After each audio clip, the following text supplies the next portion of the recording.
hemodinamik ya. Manajemen untuk shock itu bisa diidentifikasi dari penyebab shocknya dan kemudian kita bisa mengadjust treatmentnya. Jadi tergantung dia, shock itu kan ada bermacam-macam ya.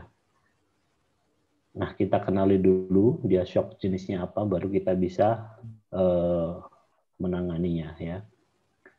Nah, ini shock itu adalah abnormalitas sirkulasi, sistem sirkulasi di mana tidak cukupnya perfusi organ atau jaringan terhadap oksigenasi. Jadi transport oksigenasi yang tidak cukup ke jaringan, baik jaringan organ yang perifer ya, jaringan perifer maupun jaringan sentral ya. Maaf dokter, slide-nya tidak terlihat dok, yang terlihat hanya folder. Folder apa? Folder PowerPoint ya, dok. Stop screen dulu, saya coba share screen lagi. Bisa? Terlihat dok. Ya. Oke, jadi shock itu abnormalitas dari sistem sirkulasi ya, di mana ketidakcukupan oksigenasi dari perfusi organ di organ ya dan jaringan ya. Jadi transport oksigennya terganggu, jadi sehingga tidak mencukupi kebutuhan untuk oksigenasi dari jaringan ya, itu shock ya. Nanti shock ada macam-macam ya. Nah sekarang yang nggak bisa, pendarahan adalah masalah umum pada kasus-kasus shock kayak pasien trauma. Jadi kalau pasien trauma, curiga pertamanya kamu shocknya itu karena shock perdarahan ya. Kalau pasien bukan trauma, kamu bisa pikirkan yang lain. Tapi tidak menutup kemungkinan pada trauma juga terjadi shock yang lain, misalnya neurogenic shock ya. Tapi untuk kamu datang, kamu jaga IGD, ada pasien dengan gangguan hemodinamik, kamu harus curiga dia shock karena perdarahan ya. Nah, pengobatannya kalau kalian ada pasien shock ya, kita harus yang pertama kontrol perdarahan dulu. Jadi secara garis besar nanti kita jelaskan kalau perdarahan itu ada perdarahan eksternal ya yang bisa kita lihat dan perdarahan internal yang tidak bisa kita lihat ya. Nah, gimana caranya? Ini kita mengacu ke ATLS ya, Advanced Trauma Life Support ya. Setiap ada pasien trauma kita harus ABCD ya. Beda dengan pasien henti jantung. Kalau pasien henti jantung kan DRCAB ya. Kalau pasien trauma tetap ya ABCDE ya. Jadi airway and spine control hanya kan. Ya, B-nya breathing, C-nya sirkulasi. Jadi C ini kita posisinya ketiga ya. Seperti kalau kalian sudah pernah diterapkan mengenai ATLS kan, setiap ada pasien trauma datang, kita harus yang pertama proteksi diri dulu ya.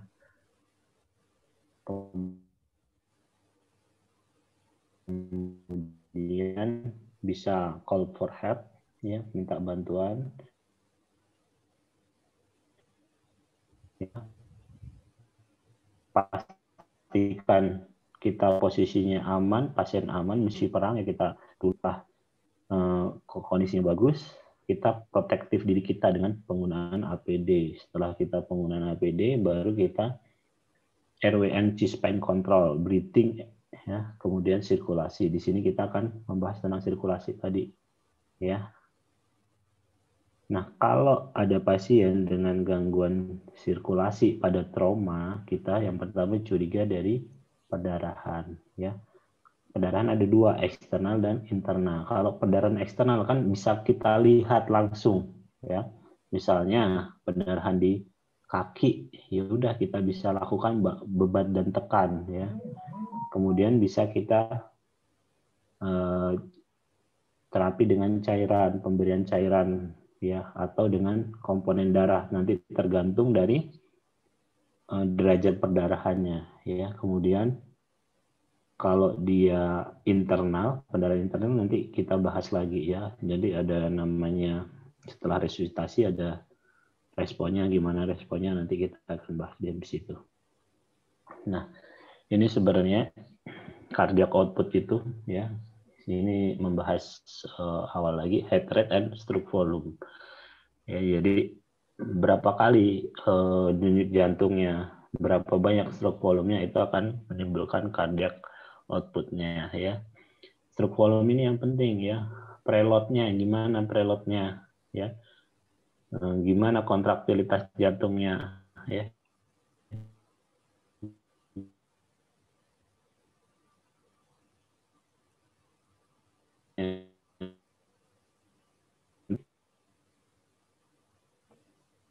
Perdarahan pun akan mempengaruhi heart rate-nya. Kalau stroke volume-nya tidak terpenuhi, heart rate-nya akan meningkat ya, sehingga akan timbul gangguan hemodinamik ya. Stroke volume-nya di sini bisa karena kontraktilitas jantungnya, misalnya karena akut miokard infarkt akan mengganggu kontraktilitas jantungnya. Preload-nya ini berarti aliran backflow-nya ke venanya. Ya, misalnya perdarahan hebat itu juga akan menyebabkan preload-nya berkurang. Ya, massive bleeding misalnya terlalu banyak perdarahan derajat 3-4 dia menimbulkan preload yang kurang sehingga stroke volume-nya kurang sehingga akan menyebabkan heart rate-nya meningkat. Gitu-gitu ya. Kalian kan udah pernah belajar. Begitupun dengan arteri ya.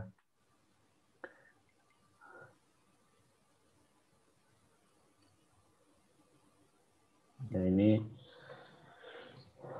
ya untuk efektivitas dari cardiac output ini kan sudah dibahas tadi ya, dengan perfusi organ ya, jaringan ya, dia akan mempengaruhi dari stroke volume tadi ya. Ini menjelaskan tentang tadi gambar tadi ya. Kalau definitive control of hemorrhage and restoration of the adequate circulation volume itu adalah tujuan pengobatan dari hemorrhagic shock ya. Definitive control di sini ya, kita bisa macam-macam tergantung dari tadi derajat dari perdarahannya ya. Terus perdarahannya eksternal atau internal ya. Kalau perdarahan eksternal misalnya ruptur arteri femoralis atau open fracture yang menyebabkan gangguan vaskuler itu kan bisa kita lihat ya. Bisa kita lihat, kita bisa lakukan satu misalnya ligasi ya. Jadi sumber perdarahannya yang arteri tadi kita ikat ya. Yang di proksimal maupun distal kita ikat. Kemudian kalau kondisinya sudah memungkinkan, baru kita lakukan, kita rujuk atau kita bisa konsulkan ke dokter vaskulernya ya, misalnya gitu. Misalnya open fracture dengan gangguan hemodinamik bisa kita juga lakukan balut tekan ya. Bisa juga pada internal bleeding. Internal bleeding itu pendarahan di dalam ya. Kita ketahui kalau di tubuh kita itu ada beberapa rongga. Paling besar itu rongga abdomen ya. Makanya internal bleeding abdomen. Ya, kemudian internal bleeding pelvis ya, ada di pelvis. Kemudian internal bleeding di rongga torak ya, hematotorak. Kemudian di tulang-tulang panjang seperti paling banyak itu femur ya. Kemudian humerus ya, kemudian di kruris itu kemungkinan di situ bisa ada perdarahan ya. Adanya shock pada pasien trauma itu membutuhkan kadang-kadang kita nanti nilai mana yang membutuhkan tindakan bedah, mana yang enggak, tergantung dari respon resusitasi cairannya ya. Nah, ini kita bahas secara umum dulu shock ya. Shock itu dibagi pendarahan non pendarahan secara garis besar ya. Kalau shock pendarahan itu tadi kita jelaskan external bleeding. External bleeding itu yang bisa kita lihat. Yang misalnya epiktaksis itu juga termasuk external bleeding. Ya, epiktaksis anterior atau epiktaksis posterior ya. Kalau anterior tampon hidung aja belok, kalau posterior tampon belok ya. Bisa juga perdarahan dari maxillofacial fracture ya.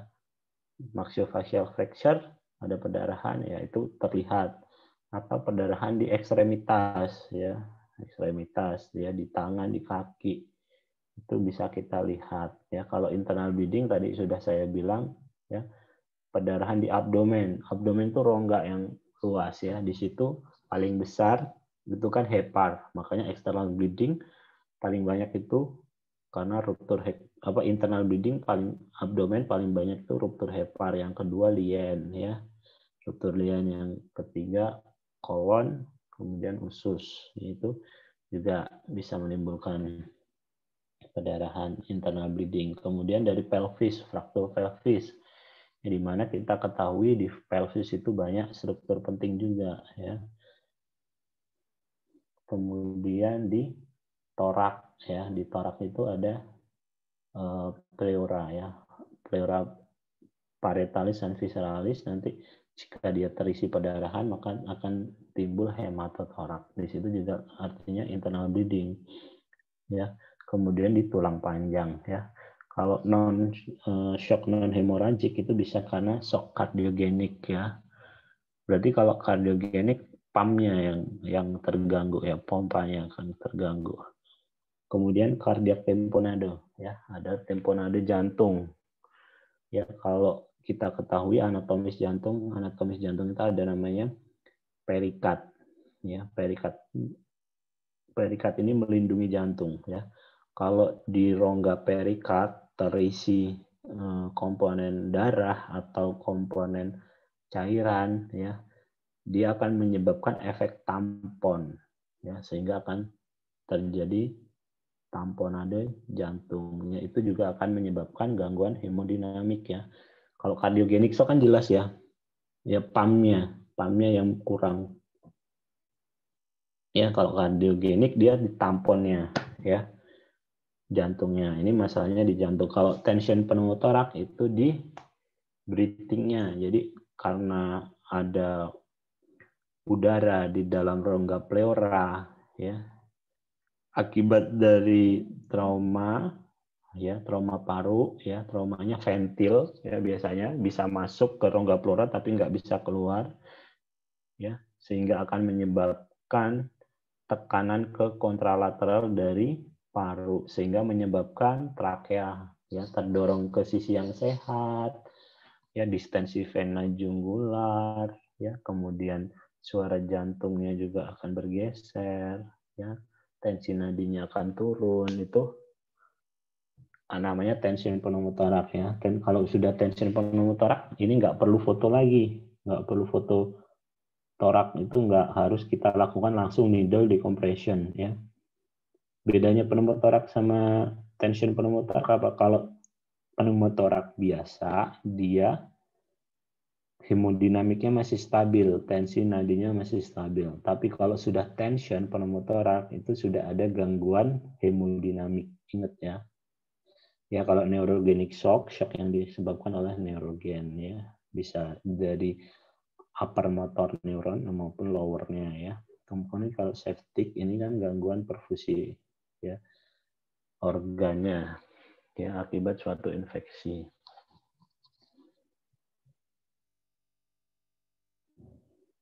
Ya, ini tadi sudah ya, pendarahan itu paling banyak pada trauma ya. Pendarahan adalah kehilangan darah akut pada sistem sirkulasi ya, dari volume darah ya. Kalau ada external bleeding bisa di bandage and balu tekan, atau di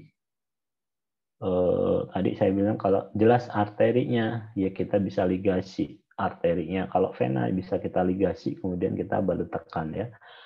Kalau dengan internal bleeding ini saya tadi sudah jelaskan abdomen, pelvis, tulang panjang dan dada. Ini setelah kita memberikan cairan resusitasi, cara pemberian cairan resusitasi itu kalian nggak boleh guyur ya, nggak boleh diguyur ya.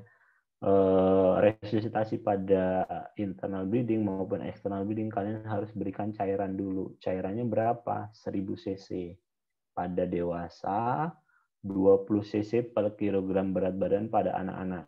Jadi nggak boleh kamu berikan terlalu banyak. Kenapa? Karena dikhawatirkan jika kalian berikan cairan terlalu banyak, jika sudah timbul clot, clotnya akan lepas. Ya, jadi nggak boleh masif ininya. Beda nanti kalau dia massive transfusion. Kalau massive transfusion itu darah diganti dengan darah. Tapi kalau resusitasi, kita harus berikan cairan 1000 cc pada dewasa dan 20 cc per kilogram berat badan pada anak-anak. Nanti setelah diberikan resusitasi cairan, kita nilai responnya, rapid respon. Ya. Rapid respon itu respon yang baik. Ya, misalkan setelah dilakukan balut tekan, responnya menjadi baik. Ya. Tension respon itu awalnya responnya tadinya hemodinamiknya terganggu, shock. Setelah diberikan resusitasi cairan, dia membaik. Ya, kemudian dia perlahan-lahan akan turun lagi. Itu namanya rapid transient respon ya. Kalau rapid respon itu tadinya shock ya, diberikan cairan 1000 cc, dia membaik responnya ya. Kemudian jika dia no respon itu dia shock, hemorrhagic, kita berikan resusitasi cairan ya. Tapi dia tetap jelek. Jadi hemodinamiknya tetap terganggu ya. Jika dia transient respon dan no respon itu pengobatannya pembedahan. Jika dia rapid respon itu pengobatannya konservatif ya. Nah, ini klasifikasi perdarahan, perdarahan derajat 1, perdarahan derajat 2, perdarahan derajat 3 dan derajat 4 ya. Nah, perdarahan derajat 1 ini penting ya. Perdarahan derajat 1 itu diperkirakan kurang dari 15% dari darah kita. Misalnya kita berat badannya 50 ya, itu kita kira-kira kan perhitungan 7% per kilogram berat badan itu darah kita. Berarti sekitar 5 liter ya. 5 liter kalau dia 15%, berarti kan 750 cc ya. Ini jika perdarahan kurang dari 750 cc, dia kelas 1 ya. Caranya gimana? Parameternya dilihat ini ya. Heart rate-nya masih normal, tensinya masih normal, ya. Kekuatan pulsnya masih normal, respirasi rate-nya masih normal, urine output-nya masih normal, GCS-nya normal ya, bis defisitnya masih normal ya. Need for blood product ya perlu dimonitoring ya. Nah, kalau derajat 2 ini perdarahan 15 sampai 30% ya. Jadi berapa tadi? 750 sampai 1500 ya. Ini perdarahan derajat 2. Dia heart rate-nya normal atau meningkat. Blood pressure-nya kadang masih normal. Pulse-nya mulai turun ya nadinya. Kekuatan nadi, respirasi-nya masih normal, urine output-nya masih normal, GCS-nya masih normal, bis defisitnya agak meningkat, kebutuhan cairannya untuk kebutuhan transfusi untuk darahnya dia probable ya masih mungkin ya. Tapi kalau untuk derajat 3 dan 4 itu komponen darah sangat diperlukan ya. Kemudian untuk kelas derajat 3 ya 31 sampai 40 berarti sekitar 1,5 sampai 2 liter ya. Kalau yang ini nadinya heart rate-nya udah meningkat, blood pressure-nya udah turun, pulse-nya turun, respirasinya meningkat, ya urine output-nya turun, GCS-nya kesadarannya mulai turun, bis defisitnya agak besar, udah agak besar lagi, ya membutuhkan transfusi darah, iya, ya kalau kelas 4 ini lebih dari 2 liter, ya ini pasti heart rate-nya meningkat, blood pressure-nya turun, pulse-nya turun banget, respirasi rate-nya meningkat, urine output-nya nurun banget, kadang negatif, kemudian glucose coma skill-nya turun ya, jadi dia nggak sadar sudahan ya, atau somnolen ya. Terus base defisitnya juga tinggi ya. Ini pada shock derajat 4 di sini membutuhkan masih protokol untuk transfusion ya. Oke. Nah, ini untuk penanganannya gimana ya? Basic management principle to stop bleeding and replace the volume loss. Jadi prinsipnya untuk menghentikan perdarahan ya. Menghentikan perdarahan dan penggantian volume cairan ya, tergantung derajatnya tadi. Penghentian perdarahannya gimana, Dok? Bisa surgical, bisa non surgical ya. Surgical, kalau stop bleedingnya dengan surgical, misalnya tadi pada internal bleeding dengan hemodinamik yang tidak stabil, ya dia tidak respon terhadap resusitasi, ya kalian lakukan laparotomi, ya misalnya karena trauma liver itu bisa ya. Kemudian karena fraktur pelvis yang menyebabkan hemodinamik tidak stabil, ya transient respon ataupun no respon, ya bisa kalian surgical ya, tergantung dari jenis pelvisnya ya, fraktur pelvisnya seperti apa gitu ya. Bisa kalian berikan tampon anterior ya, tampon pelvis ya, atau bisa kita pasang cheese clamp ya. Ya, pada pemeriksaan fisik ya, fokus pada diagnosa untuk mencari life threatening ya, untuk menyelamatkan hidup pasien ya. Dengan apa? ABCDE ya. Tujuannya apa? Adjunct primary survey. Ya, adjunct primary survey itu mencari masalah yang mengancam nyawa si pasien ya. Dengan apa? Tadi kan sudah saya jelaskan ya dari awal ya. Kita harus protektif diri kita sendiri, ya posisikan pasien pada tempat yang aman, ya. Kemudian minta bantuan, ya baru kalian lakukan airway and breathing, sirkulasi, disability, exposure, ya. Ini bisa diberikan juga gastric dilatation untuk decompression, ya, urinary catheterization, vascular access, ya. Nah, untuk airway and G-spine control, ya kita lihat kalau AFU-nya ya, kesadarannya alert, ya, respond to verbal, respond to pain, or no respond. Jadi kalau dia alert itu kan dia sadar penuh. Ya udah kita, Pak, kita ajak ngomong dia udah, oh iya, berarti kan kesadarannya alert, alert. Kemudian GCS-nya 456, wah ini bagus nih bapaknya. Nafasnya nggak ada gangguan, oke, airway-nya clear ya. Kalau airway-nya ada gangguan, ada cairan ya, kita lakukan suction. Kalau ngorok, berarti kita lakukan triple maneuver ya. Bisa hot tip, chin lift, atau kalau curiga ada gangguan cervical bisa kalian lakukan jaw thrust ya.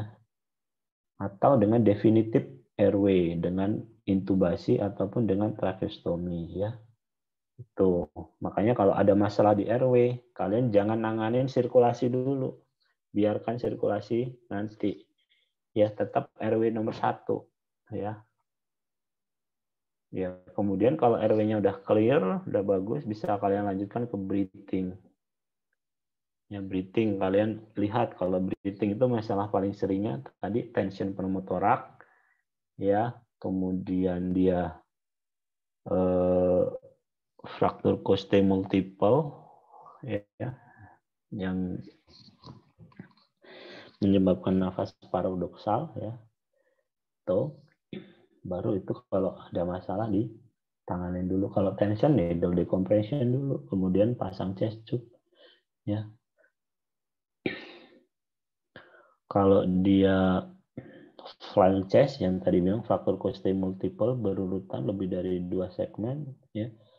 Flail chest itu kan kegawat daruratan breathing ya.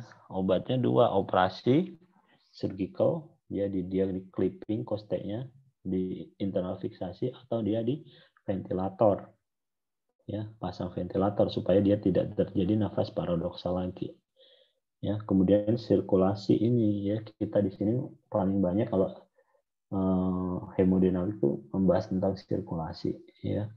Hemorrhagic control to purity, stop the bleeding, not to calculate the volume or fluid loss. Jadi hentikan perdarahan yang utama ya. Kemudian tadi ganti cairannya, itu intinya stop bleeding and mengganti cairannya ya, tergantung dari derajat perdarahannya tadi.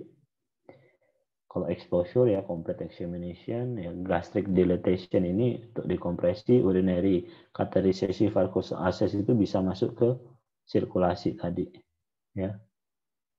Oke. Ini pergantian darah, crossmat ya, harus di crossmat dulu ya, spesifik tipenya ya, tipe apa ya. Kemudian penggantiannya tetap 1:1:1 ya, PRC, FFP dan TC ya. Jadi PRC, FFP dan TC. Kemudian berapa dok? Kalau dia tergantung dari blood loss-nya yang hilang, kemungkinan berapa sih yang hilang? Kan tadi udah jelas kalian. Misalnya shock derajat 4, kebutuhan dia berarti 2 liter. Ya kan? 2 liter. FFP itu berapa butuhnya? Kalian hitung. Ya, kalau 2 liter FFP itu 250. Kita butuh semua cairan 3 ini, FFP, PLC, dan TC itu 2 liter. Ya, jadi bisa kita hitung. Ya. Kemudian hipotermia, ya mencegah hipotermi ya. Ya, hangatkan tubuhnya. Kemudian darahnya tadi itu, ya kan pada saat penyimpanan dia dingin, kadang malah beku ya. Kadang dia dingin, harus kalian hangatkan dulu ya. Kemudian kalau dia masif transfusion ya, kalian beri hati-hati ya. Nantinya transfusi masif juga kita harus hati-hati hati-hati efek samping dari transfusinya tadi ya. Kemudian harus juga evaluasi koagulopatinya dan administrasi kalsium. Nah, kalsium ini juga hati-hati ya, nggak boleh banyak, nggak boleh sedikit ya. Hati-hati pemberian kalsiumnya.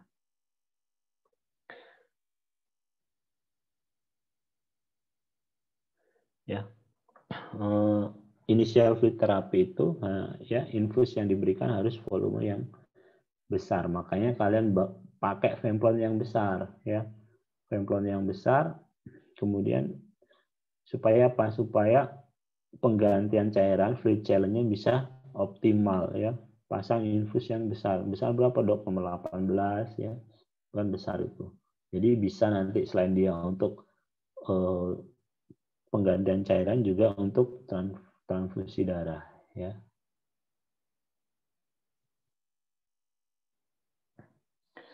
Ya, nih yang saya beri saya jelaskan tadi ya.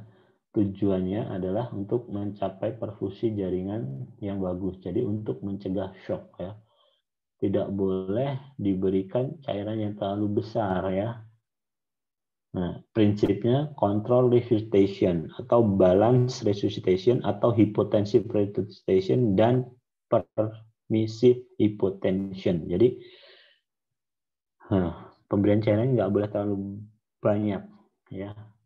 Hypotensive resuscitation, kita nggak boleh memberikan cairan yang berlebihan. Kalau darah boleh massive transfusion ya. Ingat, kalau massive transfusion itu boleh, tapi kalau cairan yang terlalu banyak itu nggak boleh, karena prinsipnya kita harus control resuscitation, balance resuscitation, hypotensive resuscitation, and permissive hypotension resuscitation ya. Ini adalah strategi ya Ya, tapi juga nanti kita lihat responnya tadi ya. Kalau responnya dia rapid respon, oke, kita bisa konservatif ya. Artinya konservatif apa? Respon dia kan bagus. Ya, berarti perdarahan sudah berhenti. Ya, sehingga kita hanya ganti darah yang keluar ya ganti darah. Atau jika hanya perdarahan derajat 1 kurang dari 750, nggak perlu kita transfusi, cukup ganti cairannya aja ya. Tapi kalau dia sudah derajat 2 itu perlu kita pertimbangkan. Kalau derajat 3 4 harus ya. Tapi untuk resusitasi seperti ini ya responnya tadi penting banget ya. Kalau dia transient atau no respon harus segera definitive control surgical ya untuk pendarahan.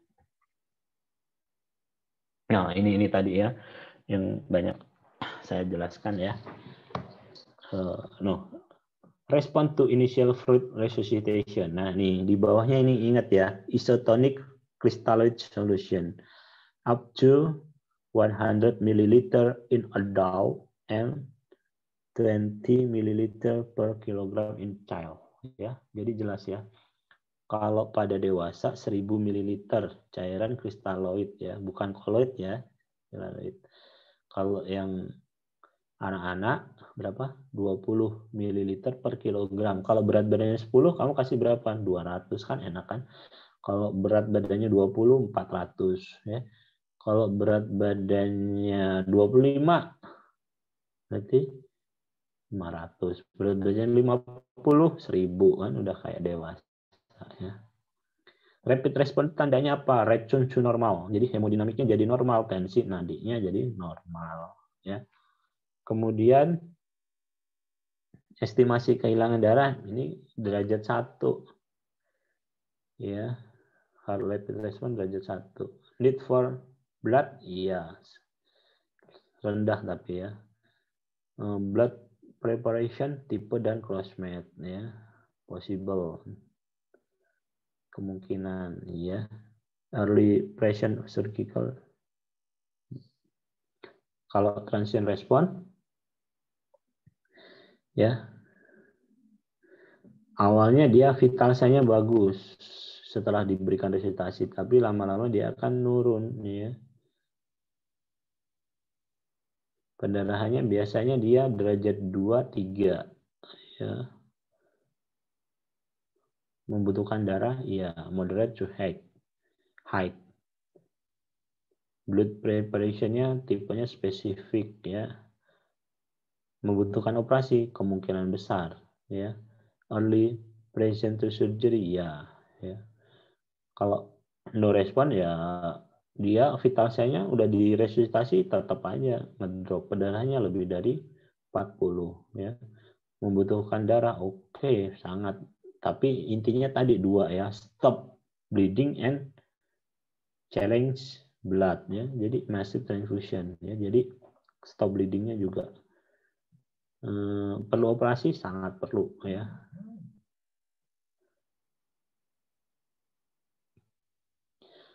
Ya, perhatian khusus pada orang-orang tertentu, kondisi tertentu ya. Misalnya gangguan dia darahnya apa, contractility-nya ya, cardiac output-nya ya. Terus hati-hati juga pada usia tua ya. Kemudian hati-hati juga pada kehamilan ya. Terus kemudian hati-hati juga pada orang yang mengkonsumsi obat tertentu, hati-hati juga hipotermia, hati-hati juga pada atlet. Ya karena apa, ini hemodinamiknya mulai keganggu. Kalau atlet itu biasanya dia nadinya kan rendah dia ya. Nah, kalau atlet yang ini biasanya di bawah 70 ya, nadinya di bawah 70. Nah, kalau atlet ini kamu pas periksa nadinya 100, ya itu udah abnormal. Padahal kalau orang biasa kan nadi 100 masih normal, nadi 90 masih normal. Kalau atlet, ya atlet yang benar-benar atlet, dia nadi biasanya kan dia nadinya di bawah 70. Nah, ketika nadinya sudah 90, berarti dia udah perdarahan udah banyak ya. Hati-hati makanya. Kemudian hati-hati juga pada orang yang memakai pacemaker ya. Nah, kalau kehamilan apa? Iya, nadinya cepat dia deg-deg iya ya, hati-hati. Misalnya, oh dia nadinya cepat banget ini. Kalian ngiranya dia shock derajat 3 atau 4 padahal dia masih shock derajat 1 karena fisiologisnya kan berbeda, berubah dia.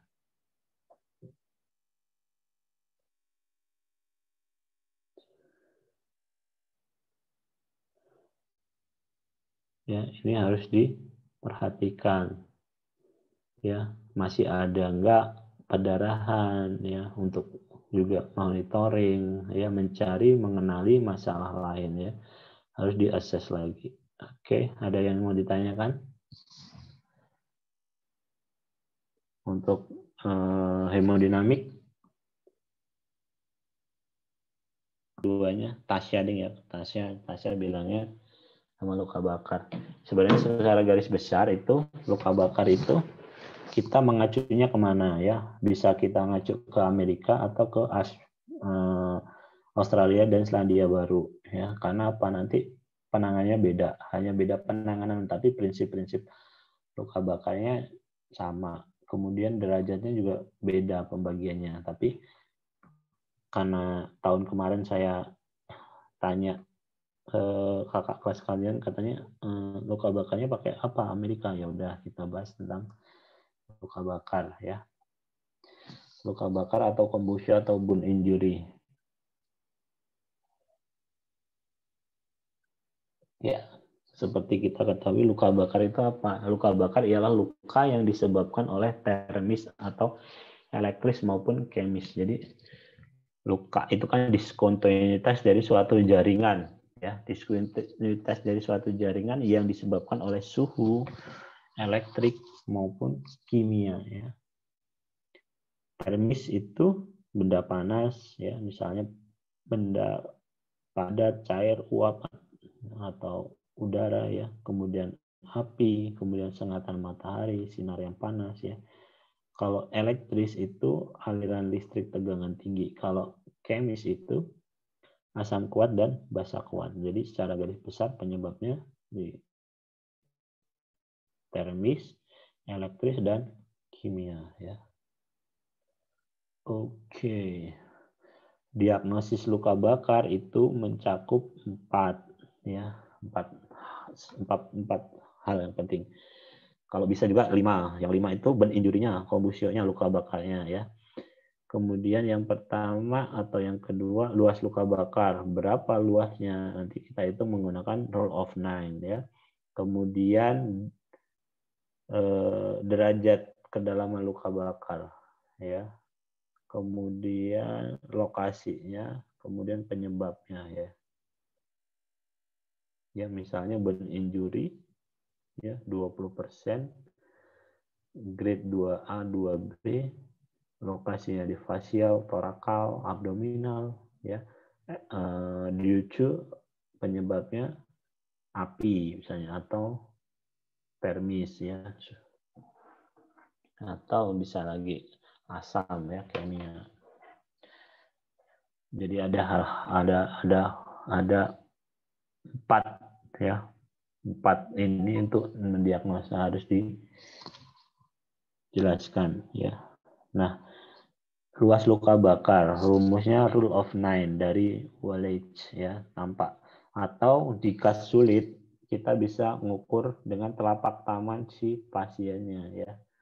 Kira-kira berapa? Nah, ini rule of 9 ya. Jadi kita lihat di sini tangan 9 ya. Tangan ini tangan depan belakang ya. Ini juga, kemudian kepala depan belakang 9 sampai leher ya. Kemudian dada 9, abdomen 9. Jadi kalau depan sini berarti berapa? 18 ya. Ini 9, paha, kruri 9, jadi 18. Ini depan belakang ya, ini juga depan belakang. Jadi total kaki kalau kena semua 18 total ya. Kalau total tangan 9, kalau total ini 18, belakangnya lagi 18 ya. Terus yang satunya ini perineum ya. Jadi kalau Oh kok kamu total semua ini 99, satunya mana sih nggak ketemu-temu? Oh di sini nih. Kemaluannya ya 1%.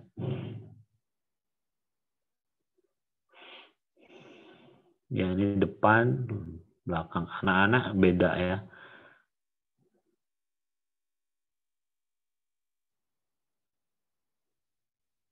Ini tadi dewasa. Nah kalau anak-anak nanti kepala ini lebih besar. Ya nanti ini kepala lebih besar, ini lebih kecil. Ya makin tua umurnya, nanti kepala ini makin kecil, kakinya yang makin besar. Lama-lama kalau usia 15 tahun sudah sama dengan dewasa. Ya, nih. Nanti pokoknya kepalanya dikurangin, dibagi dua kakinya. Nah ini kan kaki gitu prinsipnya. Nah derajat luka bakarnya.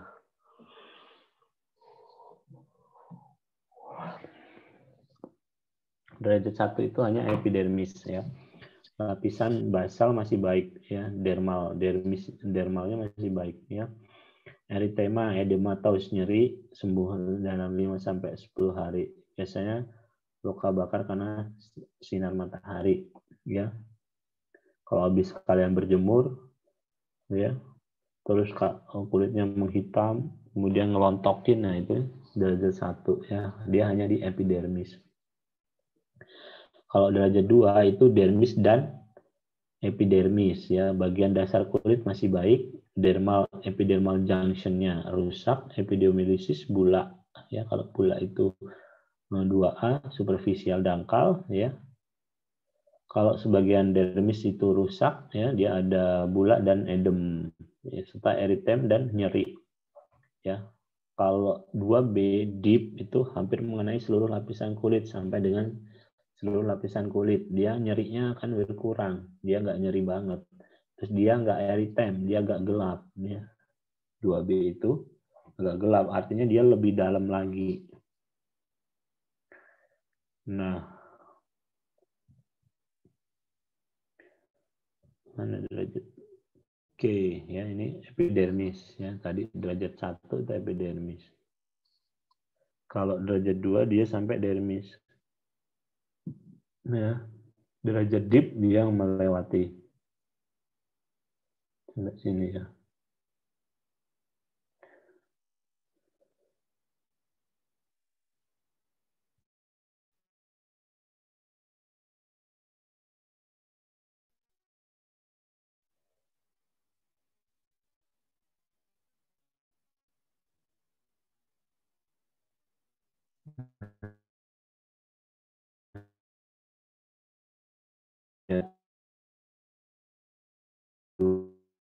Ya. Kalau ada bulan 2A. Kalau dia warnanya sudah agak hitam, ya nyerinya berwarna deep. Ini nggak begitu jelas nih, sepertinya 2B ini.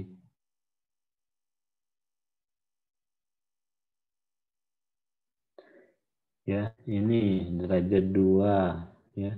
Nah, ini X menghalangi proses penyembuhan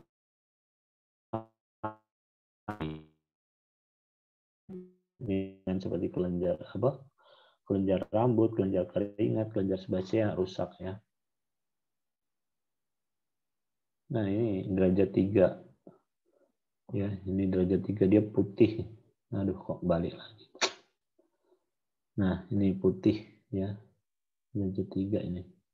Ini tangannya ini hitam. Nah, ini derajatnya.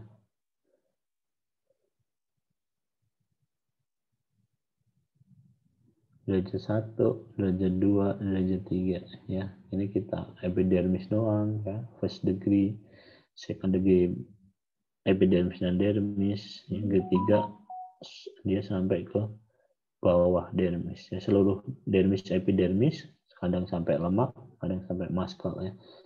Dia udah rusak semua dia. Ini sampai lemaknya sini udah rusak.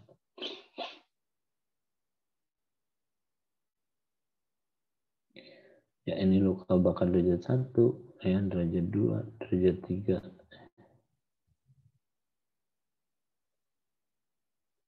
Ini bedanya 2A.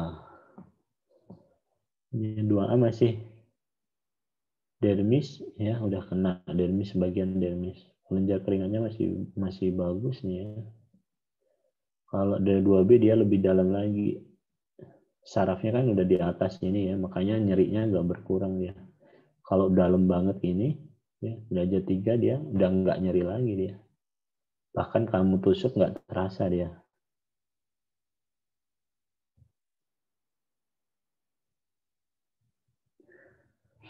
Ya, penilaian kedalaman derajat luka bakar. Yang penilaian secara klinis itu pengamatan secara klinis dengan pin prick test. Jadi kamu prick test tusuk gitu.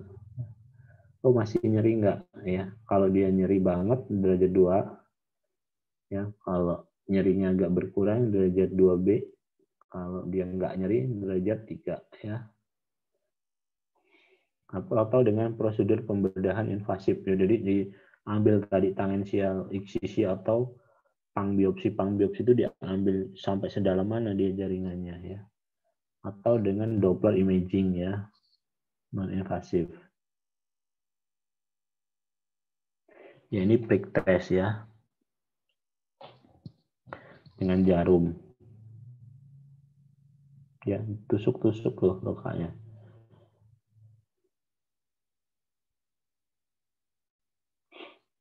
Nah, lokasi ya, yang tadi kan luas derajatnya, kemudian luas luka bakarnya, kemudian yang ketiga lokasinya ya. Lokasinya di mana? Di muka, dada, paha, punggung, kaki, ya, wajah, ya, leher misalnya. Itu lokasinya ya. Nah, tungkai bawah nih misalnya. Di lengan ya.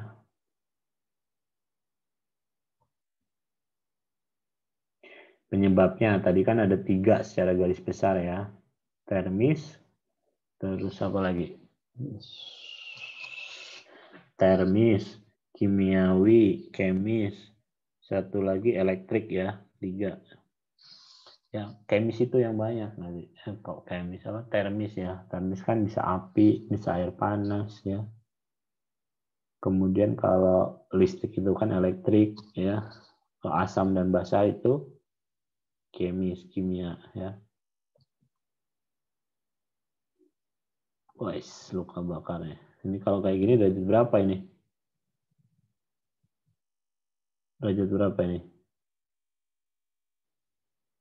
Ya, kalau termis itu ini udah termis, ini udah hitam semua ini. Derajat berapa ini kalau kayak gini? Derajat 3 minimal ya. Nah, ada juga yang mengelompokkan ke 4 derajat, ada 4 derajat. Kalau orang forensik itu ada luka bakar derajat 4. Ya, kalau orang forensik artinya apa? Sudah gosong semua dia, ya.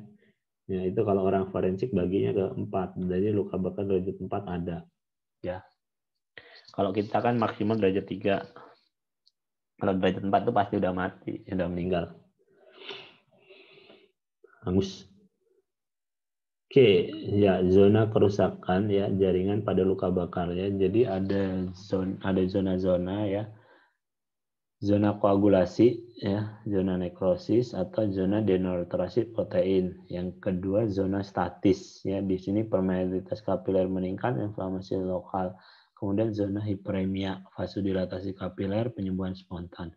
Nah, yang terpenting di sini zona statisnya. Kalau zona koagulasi atau zona nekrosis dia udah mati, udah. Yang perlu kita terapi itu zona statis. Gimana dia bisa berubah ke nekrosis atau dia bisa berubah ke hiperemia ya. Hiperemia ya. Nanti kita lihat supaya ini nggak jadi ke sini tuh gimana caranya gitu ya. Nah, ini zona ya, zona nekrotis tadi atau koagulasi ya. Ini jelas kan mati dia, nggak bisa di lagi. Zona statis ini yang perlu kita tangani dengan baik supaya dia berubah jadi zona hiperemis. Jangan dia berubah jadi zona nekrosis ya. eschar, kerusakan jaringan akibat trauma termis, ya, denaturasi dan koagulasi protein jaringan non vital atau warna putih keabu-abuan sampai kekuningan, eschar padat, kenyal, kering dan basah. Eschar, kalau ada eschar harus kita lakukan eskarotomi. Ya, eschar tipis nih, eskarnya tipis. Kalau eschar tebalnya harus kita kelontokin semua ya, eskarotomi ya, dibuang semua sampai dia merah-merah kayak gini. Kalau ini kan hanya ini aja yang dibuang, eschar tipis. Kalau ini harus semua ini sampai dia merah benar.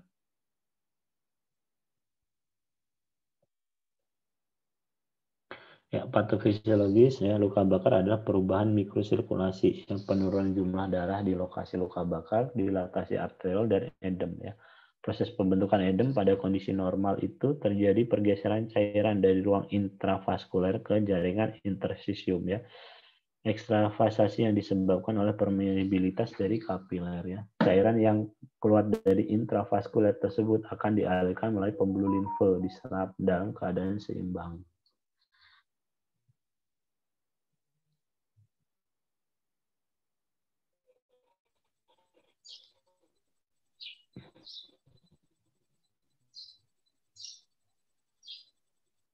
Kemudian edem akan terjadi bila kondisi tersebut tidak seimbang, di mana cairan yang keluar dari intravaskuler lebih banyak daripada yang masuk ya, penyerapan oleh pembuluh limfe, peningkatan permeabilitas kapiler karena kerusakan endotel sebagai akibat dari luka bakar ya.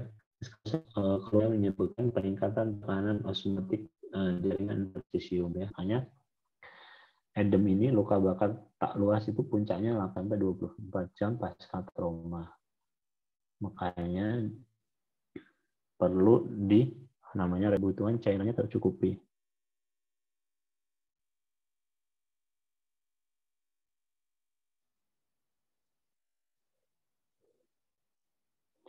Trauma inhalasi. Trauma inhalasi itu trauma luka bakar yang disebabkan oleh udara panas yang mengenai mukosa saluran nafas sehingga menyebabkan edema. Ya. Edema interstisial di sekitar alveoli atau penumpukan fibrin pada mukosa alveoli akan terbentuk membran tebal, gangguan disfungsi dan perfusi oksigen atau akut respirasi distress syndrome.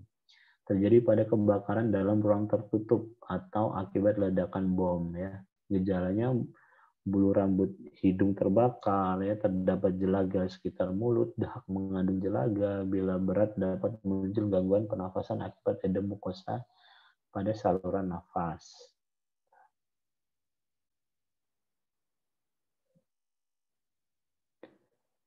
Nah, ini akibat terjadi inflamasi dari mukosa lumen, maka mukosa lumen akan terjadi penyempitan ya, atau konstriksi.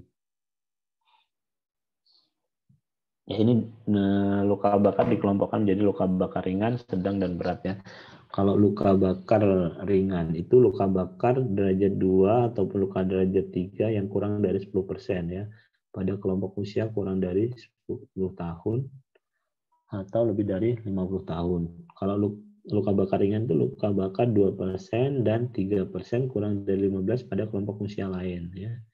Kemudian luka bakar derajat 3 dan derajat 2 kurang dari 10% pada semua kelompok usia tanpa cedera pada persendian, pada tangan, kaki, dan perineum. Ya, jadi ini termasuk luka ringan. Kalau luka sedang, yaitu luka bakar derajat 2, 3, ya, 10-20% pada kelompok usia kurang dari 10% kurang dari 10 tahun atau lebih dari 50 tahun, atau 15-25% pada usia di atas itu ya, atau luka bakar derajat 3 kurang dari 10% ya. Kalau luka bakar derajat 3 kurang dari 10% pada semua kelompok usia ya, tanpa cedera di persendian, tangan, kaki, dan perineum. Ya, kalau berat ini luka bakar derajat 2, 3, lebih dari 20% pada kelompok usia kurang dari 10 tahun atau lebih dari 5 tahun, atau luka bakar derajat 2 dan 3 lebih dari 50% pada semua kelompok usia kecuali yang usia kurang dari 10 tahun dan lebih dari 50 tahun. Trauma inhalasi, luka bakar multiple, luka bakar pada populasi resiko tinggi, luka bakar listrik tegangan tinggi, luka bakar tangan, kaki, dan perineum. Proses kejadian luka bakar itu ada fase akut ya, fase sejak terjadinya trauma sampai 48 jam pasca trauma ya. Problem fase akut itu yaitu gangguan jalan nafas pada trauma inhalasi, shock akibat perfusi jaringan, dan kebutuhan cairan dan elektrolit. Ya, ada juga fase pasca akut ya. Problem fase akut yang banyak itu infeksi ya, nosokomial terjadi lebih dari 48 jam setelah masuk rumah sakit, kemudian terjadi sepsis, febris, dan shock. Ya, penata laksanaan fase akut, hentikan dan hindari kontak langsung dengan penyebab luka bakar ya.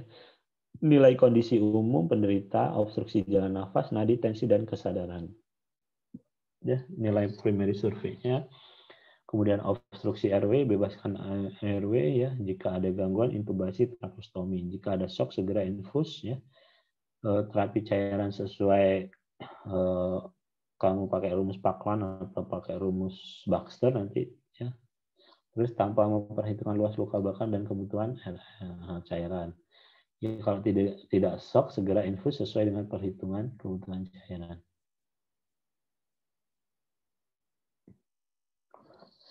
Kalau trauma inhalasi, kalian nilai edema dari laringnya. Kalau ada gangguan akut respirasi distress, lebih baik kalian berikan definitif airway, ya intubasi atau tracheostomy ya.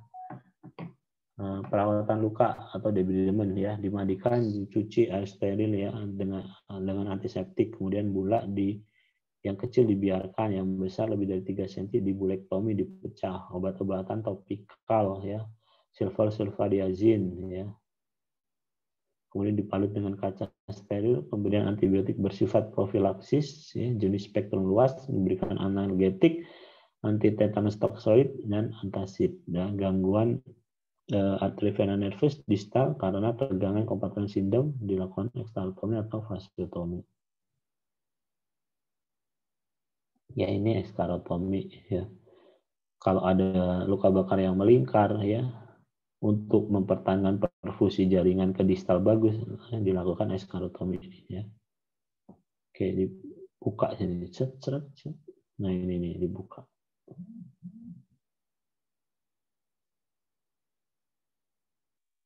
Nah, ini fasiotomi.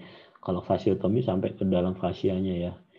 Ini kalau komplikasinya ke kompartemen sindrom. Kalau dia luka bakar melingkar saja cukup di eskarotomi. Tapi kalau dia ada tanda kompartemen sindrom, ya tanda 6P-nya, pain, painless, pulse, terus apa lagi, pile, 6P itu ada, kamu fasiotomi ya. Kemudian tekanan, kalau dihitung tekanan intrakompartemennya tinggi ya, baru di fasiotomi. Jangan lupa pasang kateter untuk menilai output ya, produksi cairannya. Kalau orang dewasa berapa? 0,5 sampai 1 cc per kilogram berat badan per hari per jam ya. Kemudian pasang NGT ya. Nah, pemberian cairan ya. 2 sampai 4 ml per kilogram berat badan per luka bakar menurut ATLS ya. 3 kali 25% ya. Ini biasanya kalian menggunakannya, ini jarang digunakan sih ya. Ini jarang digunakan.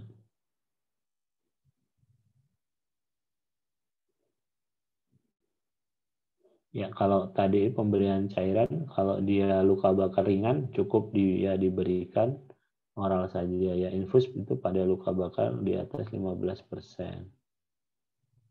Ya, ini yang sering kalian gunakan kan? Rumus pemberian cairan dan elektrolit dalam 24 jam pertama ya, dengan menggunakan rumus Baxter atau Paklan. Ya. Caranya gimana? Pemberian RL 4 cc kali berat badan dikali persentase luas luka bakar ya. Pemberiannya setengah dari jumlah LL yang dibutuhkan diberikan 8 jam pertama, kemudian setengahnya diberikan 16 jam berikutnya. Ya, untuk luas luka bakar lebih dari 50% diperhitungkan sama dengan 50%. Ya, tadi Baxter 4 ml per kilogram berat badan kali luas luka bakar.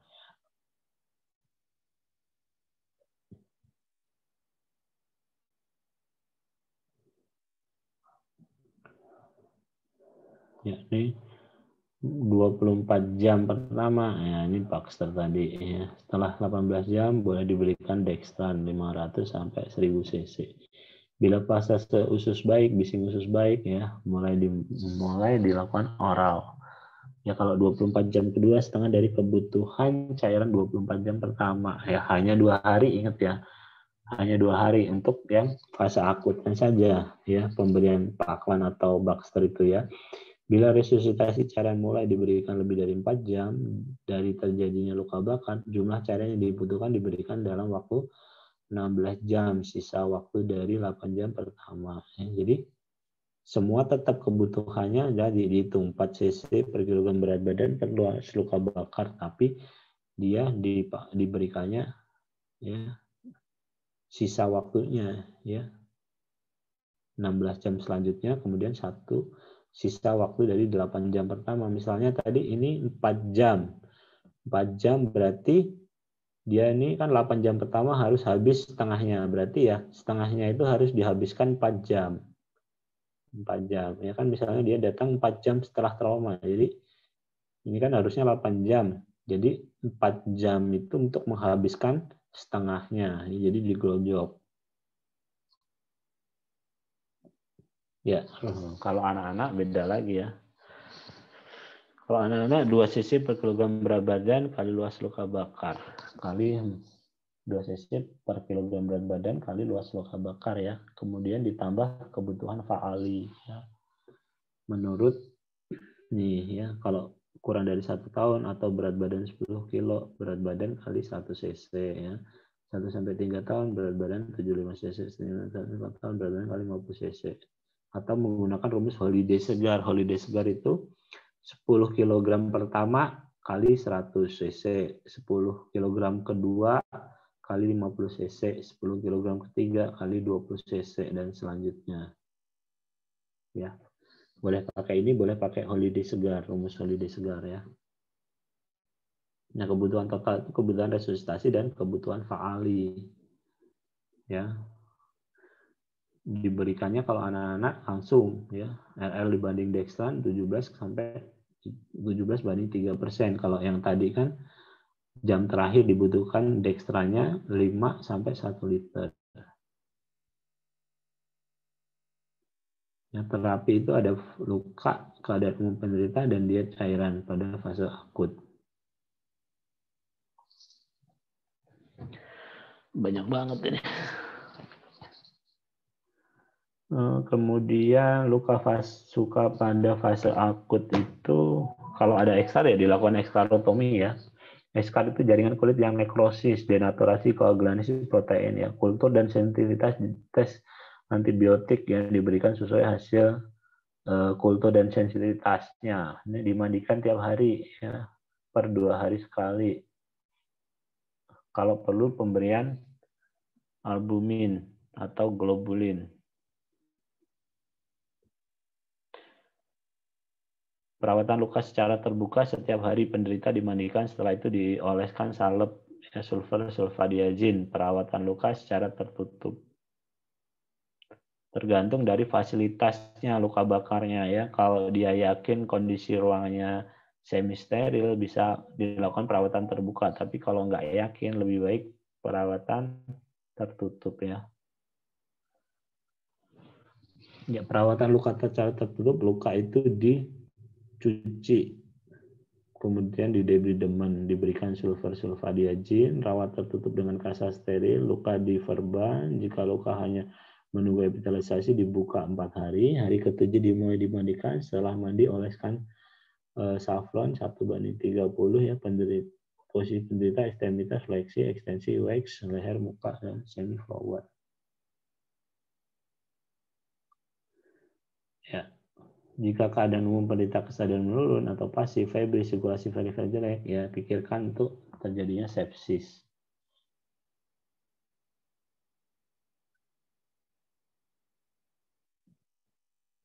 Ya, diet dan cairan diberikan sesuai dengan kebutuhan, tinggi kalori, tinggi protein, ya. Kalau perlu pemberian plasma albumin, ya. Kemudian diberikan juga vitamin untuk suportif. Waktunya masih banyak, Dek.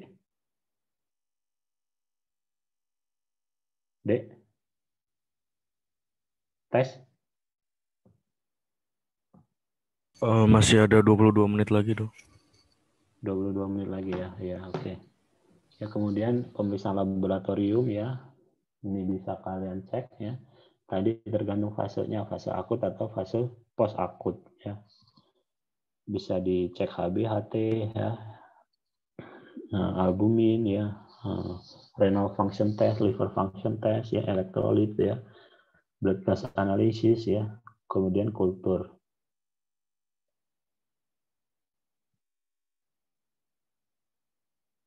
Ya, kalau indikasi rawat inap itu tadi setiap luka moderat itu dirawat inap, ya. Luka moderat kan tadi ada grade ringan, sedang, berat. Yang luka yang di persendian itu dirawat inap. Luka yang di muka itu rawat inap. Kemudian luka yang di curiga inhalasi itu rawat inap, ya. Atau luka grade 3 lebih dari 2% itu harus rawat inap, ya. Semua luka elektrik juga harus dirawat inap. Ya. Kemudian luka derajat 1, ya, walaupun dia seluruh permukaan tubuhnya, ya dia enggak perlu rawat inap, ya. Kalau derajat 1 kan hanya di epidermis saja, ya. Misalnya dia berjemur sepanjang hari, ya, luka itu udah luka bakar derajat 1, ya. Nanti dia akan sembuh sendiri secara spontan 5-7 hari. Itu nggak perlu rawat inap. Ya, ini komplikasi dari perawatan, ya. Perawatan biasanya dia timbul keloid. Ini keloidnya luas, ya. Atau dia bisa timbul juga parut hipertrofik, ya. Ini parut hipertrofik ini bisa juga dia keloidnya yang besar, ya. Kemudian bisa juga timbul kontraktur, ya. Ini yang paling sering jika di persendian itu kontrakturnya ini, sehingga menyebabkan gangguan dari pergerakan, ya. Kontraktur ini ada macam-macam, ada yang cuma sampai kulitnya saja. Kalau kulitnya gampang kita rilis saja, ya. Kalau yang dalam itu sampai otot, ya. Yang paling susah itu dia sampai ke tulangnya, ya. Ada grade-nya, ya. Jadi superficial, deep, sama, ya, sampai ke tulang, ya. Jadi tata laksananya juga akan sulit. Makanya penata laksanaan fase akut dan subakut itu sangat penting. Oke, ada yang ditanyakan nggak? Untuk pemberian antibiotik, ya, pada pasien luka bakar ini diberikan antibiotik terapeutik, ya. Terapeutiknya, ya. Tadi kan kenapa diberikan terapeutik? Karena seperti yang kita ketahui fungsi kulit itu kan untuk protektif, ya, untuk protektif. Jika untuk barir, jika dia fungsi protektifnya kita nggak ada, kita harus berikan antibiotik, ya. Untuk perawatannya, antibiotik itu kan ada banyak, ya. Ada profilaksis, ada terapeutik empirik, ada terapeutik definitif, ya. Nanti tergantung juga, ya. Kenapa? Tergantung dari kondisi sistemiknya. Jika ada gangguan sistemik, curiga sepsis, ya, kita berikan antibiotik sistemik. Kalau hanya di lokal saja, cukup kita berikan antibiotik lokal, ya. Ada yang mau ditanyakan nggak? Luka bakarnya banyak loh, nanti kalian temukan.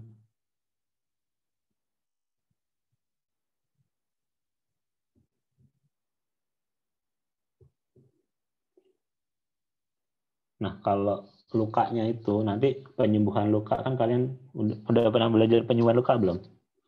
Ada proses penyembuhan luka akut, ada luka kronik. Luka akut itu luka yang penyembuhannya sesuai dengan fasenya. Ya, jadi sesuai dengan fasenya. Kalau luka kronik itu dia memanjang, nggak sesuai dengan fase penyembuhannya.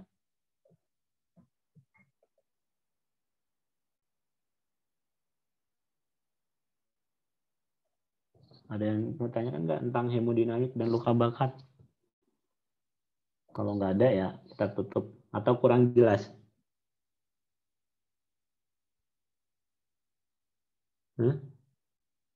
Jelas dong. Sudah jelas ya? Nggak ada yang ditanyakan? Cukup?